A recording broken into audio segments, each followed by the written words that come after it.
Hi everyone, this is Upendra Tiwari.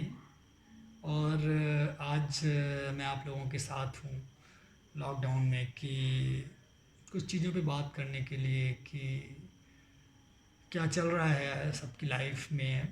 आप सभी लोग, उम्मीद करता हूँ कि आप सभी लोग सेफ़ होंगे और जो भी प्रिकॉशनरी चीज़ें हैं उसको अच्छे से अपना रहे होंगे और घर पर होंगे, फालतू बाहर ना घूम रहे होंगे और साथ में अपने फैमिली का भी ख्याल रखें, घर पे रहें और इस टाइम को यूटिलाइज करिए।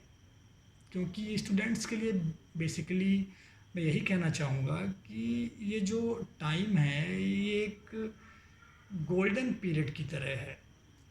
मानता हूँ कि लॉकडाउन की वजह से बहुत सारी समस्याएं हैं अभी, जिसके चलते जो ये हमारी नॉर्मल लाइफ थी वो बहुत प्रभावित सी हो गई है। चारों तरफ अफरा तफरी है, लोग डरे हुए हैं।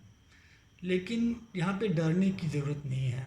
हमें प्रॉपर प्रिकॉशंस लेने हैं और घर पे रह के जो हमारे कार्य हैं उसको, अगर घर से जो चीज़ें हम कर सकते हैं उसको करते रहना है। और अगर नेसेसरी हो तो बाहर आने के लिए भी कोई मनाही नहीं है, लेकिन आप एक डिस्टेंसिंग के साथ, सोशल डिस्टेंसिंग के साथ अपने काम को कर सकते हैं, जो भी है। चलिए हम बात करते हैं जो मेन फैक्टर है कि इस टाइम पे हम प्रिपरेशन कैसे करें। जो स्टूडेंट्स हैं उनके लिए, क्योंकि घर पे पूरा टाइम बिताना बहुत मुश्किल होता है। कि मान लीजिए कि आजकल तो मल्टीमीडिया का टाइम है, तो मोबाइल फ़ोन्स हैं, एंड्रॉयड टीवीज़ हैं, तो लोग उस पर देख के अपना टाइम, ज़्यादातर टाइम तो स्टूडेंट्स उसी पे बिता देते हैं। लेकिन इस टाइम पे अपने टाइम को सही तरीके से अगर आपको इस्तेमाल करना है तो हमें प्रिपरेशन करनी चाहिए। क्योंकि हमें इस चीज़ के लिए तैयार रहना चाहिए कि जब भी वैकेंसी आएगी तो हम प्रिपेयर रहें और सीधे, जैसे कहते हैं ना कि मैदान पे आए और सीधे सिक्स मार के सीधे ख़त्म कर दिए, तो उसी टाइप से हमें ऐसे प्रिपेयर होके रहना चाहिए कि जैसे ही वैकेंसी आए तो सीधे हमको पोस्ट उठा लेनी है। तो देखिए, एग्ज़ाम्स दो टाइप के होते हैं। एक, कई लोगों का गोल्स होता है कि सीधे पीसीएस या जो सर्विसेज होती हैं गवर्नमेंट की, सीधे उस पे आना, एडमिनिस्ट्रेटिव सर्विसेज पे आना। और कुछ लोग नीडी होते हैं जो कि अपने फैमिली प्रॉब्लम्स या फिर जो भी घर की समस्याएं होती हैं उसके चलते उनके लिए जॉब ज़्यादा इम्पोर्टेंट होती है कि हम जॉब में पहले आएँ, उसके बाद हम प्रिपरेशन करते रहेंगे और जो भी हमारा गोल होगा वो पालेंगे। तो एग्ज़ाम का पैटर्न भी दो टाइप से होता है, आप लोग जानते हैं। जैसे कि एक पैटर्न होता है जो कि पीएससी का पैटर्न है, प्री मेंस और इंटरव्यू। ये एक लंबा चरण है, आपको यहाँ पे एक पेशेंस के साथ एक लंबी लड़ाई लड़नी पड़ती है। क्योंकि इस पे मेन हर्डल तो प्री ही है, वहाँ से आपका गेट खुलता है और वहाँ पे आपके फैक्चुअल, जो आपका फैक्चुअल नॉलेज है, तथ्यात्मक ज्ञान, उसका परीक्षण होता है कि आप कितना फैक्चुअल, डेट्स, टाइमिंग छोड़ दीजिए, डेट्स और फॉर टाइमिंग्स कहने का मतलब मेरा ये था कि पर्टिकुलर उस टाइम पे जाके किसने किसको क्या किया, ये सब चीज़ें, उससे फैक्ट्स ज़्यादा पूछे जाते हैं। करंट अफेयर से रिलेटेड इशूज़ हो गए और जो वेरियस सब्जेक्ट्स हैं, जैसे कि मान लीजिए कि जो सब्जेक्ट्स, जोग्राफी हो गया, हिस्ट्री हो गया, और ये सब सब्जेक्ट से क्वेश्चन उठाता है। और फैक्ट्स, मेन प्री में फैक्ट्स ज़्यादा पूछे जाते हैं ऑब्जेक्टिव टाइप एग्जाम पे। तो प्री के लिए सबसे ज़्यादा नेसेसरी है कि हम फैक्ट्स पे फोकस करें। और अगर आपका प्री का हर्डल खुल जाता है ना, अगर आप प्री निकाल लेते हैं ना, तो अगर आप 12th के बहुत अच्छे स्टूडेंट्स रहे हैं, क्योंकि मेंस पे होता है आपकी स्किल्स का परीक्षण, जो आपके लिखने की क्षमता है। कम वर्ड्स पे, जितने वर्ड्स पे पूछा जा रहा है उतने वर्ड्स पे आप उस क्वेश्चन को कितने अच्छे तरीके से रिप्रेजेंट कर सकते हैं। जो पूछा जा रहा है हमको वहीं पे जाना है। क्योंकि कई लोग ऐसे होते हैं कि क्वेश्चन पूछ कुछ और रहा है और आंसर कुछ और कर देते हैं और वहाँ पे मार्क्स नहीं मिलते। तो जो पूछा जा रहा है मेंस है रिप्रेजेंटेशन का, आपके जो लिखने की क्षमता है, जो स्किल्स है, आप कैसे रिप्रेजेंट करते हैं, उन सब चीज़ों के लिए मेंस है। तो सबसे पहले हमारा तथ्यात्मक ज्ञान का परीक्षण होता है प्री में, और प्री अगर आप निकाल लेते हैं तो मेंस पे आपकी जो स्किल्स है, लिखने की क्षमता, आप कैसे रिप्रेजेंट करते हैं चीज़ों को, उसका परीक्षण है। और मेंस बहुत इम्पोर्टेंट है अगर आपको एक अच्छे पोस्ट पे आना है, एडमिनिस्ट्रेटिव सर्विसेज के, कुछ भी आईपीएस हो गया या फिर डिप्टी कलेक्टर, डीएसपी, जो स्टेट सर्विसेज की पोस्ट हैं उनकी बात अगर मैं करूं, तो वहाँ पहुँचना है तो mains is the main factor. वहाँ पे आपको मार्क्स लेके आने पड़ेंगे, क्योंकि आजकल का जो पैटर्न है आप देख रहे हैं 6 से 7 पेपर होते हैं और सभी 200 से 300 मार्क्स के बीच होते हैं। तो उन पे हमको ये देखना है कि एक अच्छा स्कोर करना, और स्कोर कब होगा, जो पूछा जा रहा है हमें वो चीज़ें बतानी है ना। ज़्यादा लंबा लिखने से अच्छा रहता है कि हम भले ही कम लिखें लेकिन वहाँ पे फैक्चुअल जो जो भी चीज़ें पूछी जा रही हैं हम उसके बारे में डिस्कस करें। कभी कभी क्या होता है हम भूमिका बनाते रहते हैं और उसके पहले ही मैटर ख़त्म हो जाता है। जिन शब्दों में पूछा ना कि इतने शब्दों में जवाब दीजिए, और हमने उतने शब्दों में भूमिका ही बना दी। तो ये बहुत इम्पोर्टेंट है कि हम किस तरीके से फैक्टर्स को समझते हैं और रखते हैं। और क्वेश्चन भी कई तरीके से पूछे जाते हैं कि आलोचनात्मक टिप्पणी कीजिए, या तो इसको इसकी संभावनाओं के बारे में बताइए, कारण और उद्देश्य बताइए। तो हमको क्वेश्चन को भी समझना है कि पूछ क्या रहा है, क्योंकि उसी टॉपिक से कई क्वेश्चन बनते हैं। तो हमको बेसिक आंसर उसी चीज़ को लेके करना है। और अगर आपका मेंस पे आपने अच्छा स्कोर कर दिया तो फिर इंटरव्यू तो आपके जो नॉर्मल पर्सनालिटी है, आपकी पर्सनालिटी से कहने से मतलब आपका फिटनेस नहीं, आप इंटरव्यू पे आंसर क्या करते हैं वो मैटर नहीं करता। आपका कॉन्फिडेंस और आपका जो जनरल अवेयरनेस है, उसके साथ साथ आपका जो सोचने का तरीका है और आपको जो बेसिक नॉलेज है, आप जिस एरिया पे रहते हैं वहाँ के बारे में जो आपका प्रॉपर नॉलेज है वो कैसा है, वो सब चीज़ें देखी जाती हैं और वो बहुत मैटर करती हैं। लेकिन अगर आपने, फिर भी मैं कहूँगा कि आपने अगर मेंस पे अच्छा स्कोर कर दिया है तो इंटरव्यू में अगर आप बहुत अच्छा नहीं भी कर पाते हैं तो आपको पोस्ट मिलेगी। लेकिन अगर आपका मेंस एवरेज है या बिलो एवरेज है, आपने मेंस निकाल लिया है, तो वहाँ पे हमें इंटरव्यू पे स्कोर करना बहुत ज़रूरी रहता है अगर पोस्ट पाने के लिए। क्योंकि मैंने भी जो इंटरव्यू दिया था उस पर क्योंकि मेरे एवरेज स्कोर्स थे मेंस पे, तो जो इंटरव्यू था उस पर जो मार्क्स मुझे मिले वो आप मान के चलिए कि वो भी एवरेज मार्क्स ही थे। अगर कुछ थोड़ा सा सब 10 मार्क्स अच्छे और मिल गए होते इंटरव्यू पे तो सिलेक्शन हो जाता। तो वही चीज़ मैं बता रहा हूँ आपको कि जो अगर आप मेंस पे एवरेज मार्क्स करेंगे तो इंटरव्यू काफ़ी मैटर करेगा आपके लिए। और अगर आपने मेंस पे एक अच्छा स्कोर कर दिया है तो इंटरव्यू से आपकी केवल पोस्ट जो है, अगर आपने इंटरव्यू में अच्छा स्कोर किया तो अच्छी पोस्ट मिलेगी, थोड़ा कम स्कोर कर दिया तब भी पोस्ट तो आपको मिलने ही वाली है। जहां आपको मान लीजिए डिप्टी कलेक्टर बनना था तो वहां पे थोड़ा नीचे आप आ जाएंगे, असिस्टेंट डायरेक्टर या फिर नायब तहसीलदार, कुछ भी बन सकते हैं, लेकिन आपको पोस्ट ज़रूर मिलेगी। दूसरी बात हम अगर करें, जैसे कि आजकल बहुत सारे बच्चे हैं जिनके लिए ये एक बहुत लंबा पीरियड होता है, क्योंकि अगर आप हम जा करके यहाँ प्री निकाले, मेंस निकाले और इंटरव्यू में अगर इंटरव्यू में सिलेक्शन नहीं हो पाया, हमारी रैंक पीछे रह गई और पोस्ट नहीं मिली, तो फिर से हम आके वहीं पे खड़े हो जाते हैं बिल्कुल शुरुआत से। फिर प्री निकालो आप, और प्री मतलब प्रॉपर पैटर्न रिपीट हो गया आपके लिए, तो फिर से सारी मेहनत शुरुआत से करनी रहती है। लेकिन उसका फ़ायदा मिलता है, जो आपने पिछली मेहनत की है तो उसको यहाँ पे आप बिल्कुल उसका प्रॉफिट मिलेगा और आपके लिए इजी होगा। लेकिन फिर से आ तो हम शुरू में ही गए, तो ये बेसिक चीज़ें हैं। दूसरी चीज़ ये है कि बहुत सारे स्टूडेंट्स ऐसे होते हैं जिनका मेन पर्पज़ होता है कि हमें पोस्ट मिले, जॉब मिले। हमारे लिए सबसे इम्पोर्टेंट है जॉब, क्योंकि हमारी फैमिली कंडीशन ऐसी है कि अभी हमें जॉब करने की ज़रूरत है। तो उनके लिए बेसिकली वो वन टाइम एग्ज़ाम में फ़ोकस करें। वन टाइम एग्ज़ाम से आप लोग समझ रहे होंगे कि जो हमारे ऑब्जेक्टिव पैटर्न पे एग्ज़ाम होते हैं, 4 ऑप्शंस 1 आंसर।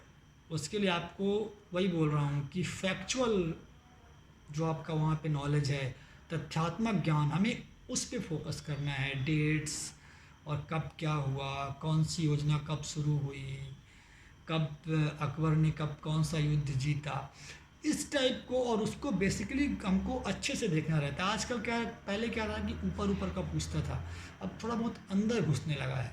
और बहुत सारे फैक्टर्स हैं, इन्वायरमेंटल से काफ़ी क्वेश्चन आजकल पूछे जाने लगे हैं कि जो इन्वायरमेंटल साइंस है, जो हमारी एक प्रॉपर साइंस है, उससे तो क्वेश्चन पूछते ही हैं। उसके साथ साथ इन्वायरमेंटल साइंस से भी क्वेश्चन आजकल काफ़ी पूछे जाने लगे हैं। तो और मैथ साइंस तो बहुत ही इम्पोर्टेंट है एवरी एग्जाम। अगर आपका मैथ्स और साइंस साइंस प्लस रीजनिंग ये तीनों अच्छे हैं और आपने जीएस को रिकवर कर लिया, तो मान के चलिए कि आपका सिलेक्शन बिल्कुल होना ही है। क्योंकि मैथ्स में आप ये मान के चलिए कि अगर मैथ्स में 50 क्वेश्चन आ रहे हैं या फिर 30 क्वेश्चन आ रहे हैं, तो मैथ्स तो हमारा ऐसा होना चाहिए कि हमको अगर 30 क्वेश्चन आ रहे हैं तो हमारा 25 प्लस तो जाना ही चाहिए। क्योंकि आजकल ऐसे ऐसे स्टूडेंट्स हैं कि जो 30 पे 30 या 50 पे 46 48 या 50 तक भी करते हैं। तो मैथ्स और रीजनिंग को हमें बहुत ही प्रॉपर तरीके से करना पड़ेगा, और ये आपको स्कोर दे के और लोगों से आगे लेके चलते हैं और सिलेक्शन दिलाने में बहुत ही इम्पोर्टेंट है ये। तो इसके लिए हमें ध्यान देना बहुत ज़रूरी है। और वन टाइम एग्ज़ाम के लिए बेसिकली मैथ साइंस और जो जोग्राफ़ी हो गई, उसके साथ में हिस्ट्री हो गई। हिस्ट्री के अलावा बहुत सारे जो हमारा सिलेबस है, हमको सिलेबस देखना है और सिलेबस के अकॉर्डिंग चलना है और उस सिलेबस को रिकवर करके। हाँ, दूसरी चीज़ ये भी है कि हमको पेपर्स भी देखने हैं, जो पिछले 4-6 साल के पेपर हैं, क्या पैटर्न है, कैसे पूछे जा रहे हैं, किस किस जगह से ज़्यादा क्वेश्चन पूछे जा रहे हैं, कहाँ से क्वेश्चन ज़्यादा उठा रहा है। तो इन सब चीज़ों को भी हमें बहुत अच्छे से देखना है, क्योंकि प्लानिंग, एक स्मार्ट स्टडी बहुत ज़रूरी होती है। केवल पढ़ते पढ़ते रहने से नहीं होता, हमें ये भी देखना है कि कहाँ से पढ़ें और क्या पढ़ें। क्योंकि बहुत ब्रॉड है सिलेबस, जो है बहुत ब्रॉड है। क्योंकि हमारे पास नॉर्मल दे दिया जाता है ज्योग्राफी में ऐसे ये। अब आप देखेंगे तो वो तो बहुत ब्रॉड है। अब उसमें प्रॉपर जो एरिया क्वेश्चन है, नदियों से क्वेश्चन उठाते हैं, जो हिल्स हो गई, पहाड़ियाँ हो गई, उनसे क्वेश्चन उठाते हैं। तो हमें वो भी देखना है। टाइगर रिजर्व्स हो गए और फैक्टर्स हो गए, जो सॉइल्स हो गई, यहाँ से क्वेश्चन उठाते हैं। तो हमें उन उन पेपर्स से भी हमें सीखना है कि ये जो हमारा एग्ज़ाम लेने वाला जो हमारा एग्जामिनर है, वो कहाँ पे ज़्यादा फोकस करता है, इन्वायरमेंटल में कहाँ पे जाना है, जो नई नई प्लानिंग्स आ रही हैं, योजनाएं आ रही हैं, जो इकोनॉमिकल चेंजेस हो रहे हैं, कहाँ से क्वेश्चन क्वेश्चन उठाता है। और करंट अफेयर्स तो बेसिक नीड्स है। आप मान के चलिए कि हर एग्ज़ाम में हमारा मेन फोकस तो करंट अफेयर्स तो होना ही चाहिए। वे करंट अफेयर जो अभी जो हमारे आसपास की घटनाएं चल रही हैं, उसको आप पढ़ सकते हैं। कोई भी न्यूज़पेपर या फिर मंथली मैगजीन आती है, उन मैगजीन से पढ़ना शुरू कम से कम आप अगर प्रॉपर पेपर पढ़ पा रहे हो तो बहुत अच्छी बात है। और पेपर में भी हमें वो नहीं पढ़ना है कि वो एंटरटेनमेंट सेक्शन पे चले गए, इधर उधर फालतू चीज़ें, यहाँ लड़ाई झगड़ा हुआ, उसकी हत्या हो गई, नहीं। जो बेसिक चीज़ें हैं, जो हमारे रिलेटेड चीज़ें हैं, जो एथिक्स की चीज़ें हैं, बिजनेस रिलेटेड, बिजनेस से संबंधित चीज़ें हैं, और जो हमारा स्पोर्ट्स का पेज है, तो ये सब चीज़ें देखना है जो हमारे एग्ज़ाम्स के लिए इम्पोर्टेंट है। वो तो ठीक है, लेकिन एक मैगजीन, मंथली मैगजीन कोई लेना शुरू करिए, जो जिससे आप प्रिपेयर कर सकते हैं। नॉर्मली अगर देखिए तो भी आजकल मैगजीन्स आती हैं, कई कई कई मैगजीन्स आती हैं, लेकिन आप पीडी को ले सकते हैं, प्रतियोगिता दर्पण है, और दृष्टि करंट अफेयर्स आती है। तो इन सब चीज़ों को आप लेके अपने करंट अफेयर्स को अच्छा करके रखिए, और मैथ साइंस को पढ़िए। और ऑब्जेक्टिव एग्ज़ाम्स पे बहुत ही इम्पोर्टेंट ये होता है कि अगर आपका एग्ज़ाम किस टाइप का हो।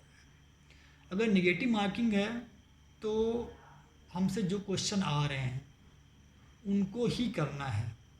उनके अलावा अगर आप थोड़ा बहुत भी रिस्क लेना चाहते हैं तो उन क्वेश्चंस पे ही लीजिए जिन पे आप दो ऑप्शंस पे आके फंस रहे हैं, जिनकी आपको बिल्कुल ही हवा नहीं लग रही है आपको कि ये क्वेश्चन कहाँ से उठा दिया है और क्या पूछ रहा है।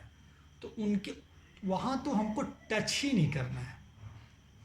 और अगर निगेटिव मार्किंग नहीं है तो फिर तो आप सब जानते हैं कि क्या करना है। हमें पूरे क्वेश्चंस को करना है, और जो बन रहे हैं वो तो करना ही है, और जिन पे डाउट्स है उनको भी करना है। तो ये चीज़ हमें ध्यान में रखना ही है। और अगर आप प्रॉपर लगे रहना है, क्योंकि पेशेंस भी बहुत इम्पोर्टेंट है इस फील्ड पे। अगर आप पेशेंस रखेंगे ना तो पेशेंस बहुत मैटर करता है हमें सिलेक्शन लेने पे। क्योंकि मैंने भी जब प्रिपरेशन शुरू की थी, तो आज मैं आपसे कहना चाहूँगा कि कोई बहुत बड़ी पोस्ट पे तो मैं हूँ नहीं, लेकिन उसके बाद भी मैंने कई एग्ज़ाम्स निकाले हैं, और कई बार मेरे मेंस निकला है, मैंने इंटरव्यू भी दिया है। तो जो मेरा एक्सपीरियंस है उसको मैं शेयर कर रहा हूँ, और उसके लिए प्रॉपर लगे रहना भी ज़रूरी है, और उससे मैं भी सीखता हूँ, और मैं भी इसीलिए अभी भी लगा हुआ हूँ। और मेरा मोटो है कि मैं एक अच्छी पोस्ट पे पहुँचूँ। और पोस्ट से मतलब नहीं रहता मेन कि ऐसी जगह पे पहुँचूँ जहाँ पे मैं अपना जो जो भी मेरे अंदर करने के लिए है अपनी कंट्री के लिए, उसको करने के लिए मेरे पास एक बड़ा क्षेत्र रहे, जहाँ पे मैं अपने विचारों को अच्छी तरीके से इम्प्लीमेंट कर पाऊँ।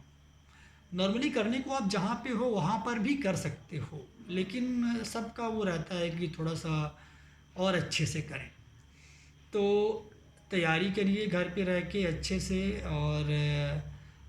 और अगर हाँ, अगर आपको प्रिपरेशन स्टार्ट करनी है तो प्रिपरेशन पे सबसे ज़्यादा इम्पोर्टेंट है कि हम सबसे पहले ज्योग्राफी पढ़ें, क्योंकि उससे हमें पूरा स्ट्रक्चर पता चल जाएगा कि कौन सी चीज़ें कहाँ पे है, तेलंगाना कहाँ पे है, कोई नीलगिरी की चोटियाँ कहाँ पे हैं, पहाड़ियाँ कहाँ पे हैं, है ना। ये सब चीज़ें हमें पता चल जाएगा। चाहे गारो, जयंती, खासी, ये पहाड़ियाँ कहाँ पे हैं, गिरी, मिरी, ये सब पहाड़ियाँ कहाँ कहाँ पे हैं, कौन सी नदी कहाँ से निकल रही है, कौन से कारखाने कहाँ पे हैं, स्टेट्स के। जब हमको ये सब चीज़ें पता चल जाएगी ना, जब हम हिस्ट्री पढ़ेंगे ना, तो हमको मज़ा आएगा कि हम यहाँ की बात कर रहे हैं, मैसूर की बात कर रहे हैं, है ना। तो ये सब चीज़ें बहुत मैटर करती हैं। तो जो मेरा सजेशन है, सबका पढ़ने का अपना अपना तरीका हो सकता है, लेकिन जो मेरा सजेशन है तो मैं ये कहूँगा कि स्टार्ट कहाँ से करिए, स्टार्ट ज्योग्राफी से करिए। अगर आपकी ज्योग्राफी अच्छी हो गई है तो उसके बाद फिर आप पॉलिटी पढ़िए, हिस्ट्री पढ़िए। इन्वायरमेंटल साइंस का तो अलग ही है, उसको तो आप पढ़ सकते हैं ना। लेकिन जो रिलेट करती हैं घटनाएं, जो हमारी हिस्ट्री है वो हमारे ज्योग्राफी के आसपास ही चलेगी कि आप कहाँ पे क्या हुआ, कैसे हो रहा है, कौन सा राजा की लड़ाई हुई, कहाँ पे हुई, कौन जीता। तो उसके लिए हमको उस एरिया के बारे में अगर पहले से पता रहेगा ना, तो हम विजुलाइज कर पाते हैं चीज़ों को। तो उसमें इम्पोर्टेंट है। पॉलिटी पढ़ेंगे तो पॉलिटी में भी बहुत सारी घटनाएं हुई, मूवमेंट्स हुए हैं। 1857 की क्रांति हुई है तो कौन सी किस जगह पे हो रही है, तो वहाँ पे भी ज्योग्राफी मैटर करती है। तो ये चीज़ें हमें देखना है पढ़ने से पहले कि हम एक प्रॉपर प्लानिंग से कैसे कैसे पढ़ के चलें। और अगर हम प्लानिंग के साथ और लगातार अगर हम लगे हुए हैं, लगातार कोशिश कर रहे हैं, तो सिलेक्शन हमें मिलता ही है। हमें हार नहीं माननी है, हमें लगे रहना है। और रही बात अगर प्रॉब्लम्स की, तो सबके लाइफ में बहुत सारी प्रॉब्लम्स है, बहुत सारी समस्याओं से हम गुजरते हैं, और वो हमें सिखाती हैं। और उस वक्त पर ही हमें लड़ते रहना है कि हम अपनी समस्याओं के साथ भी कैसे तैयारी करें। और एक चीज़ और बोलना चाहूँगा कि पढ़ाई पे इतना ना खो जाएं कि अपने फिटनेस पे ध्यान ना दें। कुछ टाइम अपने फिटनेस पे दीजिए, एक्सरसाइज करिए, थोड़ा सा दौड़िए, धूपिए, फिट रहिए। अगर आप फिट रहेंगे तो अच्छे से पढ़ाई कर पाएंगे। और नींद भी अच्छी लेना है, क्योंकि अगर हम सोएंगे तो हमारा दिमाग भी अच्छा वर्क करेगा और उससे जो हमारी सोचने की या याद करने की जो क्षमता है वो अच्छी रहेगी। तो केवल घुस भी नहीं जाना है कि आप हमें सोना ही नहीं है, बिल्कुल 24 घंटे में 18 घंटे पढ़ना है, मैं ऐसा नहीं मानता। घंटे से कुछ नहीं होता, आप जितने भी घंटे पढ़िए एक प्रॉपर अच्छे तरीके से पढ़िए, मेन मैटर ये करता है। टाइमिंग डजेंट मैटर, मैटर करता है कि आप कितने फोकस्ड हैं जब आप पढ़ाई कर रहे हैं, ये बहुत मैटर करता है। और फोकस रह के अगर आप पढ़ाई करेंगे ना, तो मैं आपको डेफिनेटली बोल रहा हूँ कि सिलेक्शन होगा। और हर फैक्टर्स पे ध्यान दीजिए, मैं जो थोड़ा बहुत मेरा एक्सपीरियंस है मैं बीच बीच पे डालता रहूँगा। और थोड़ा सा अभी क्या है ना कि अभी पेपर से हम पढ़ाई कर रहे हैं, उसको थोड़ा डिजिटाइज्ड करेंगे जिससे और अच्छे से समझ में आएगा और आप लोगों तक बातें पहुंचेंगी। तो बहुत बहुत थैंक यू आप लोगों को मेरे को सुनने के लिए। और बीच बीच पे ऐसे आप लोगों से बातचीत होती रहेगी। तो अपना ध्यान रखिए, घर पे रहिए, अच्छे से रहिए। और चैनल को सब्सक्राइब करिए, शेयर करिए। और जो भी है वो मैं इस पे डालता रहूँगा, जो भी एग्ज़ाम से संबंधित चीज़ें हैं, धीरे धीरे करके इम्प्रूवमेंट्स के साथ। तो बहुत बहुत थैंक यू आप लोगों का। और घर पे रहिए, सुरक्षित रहिए। Thank you.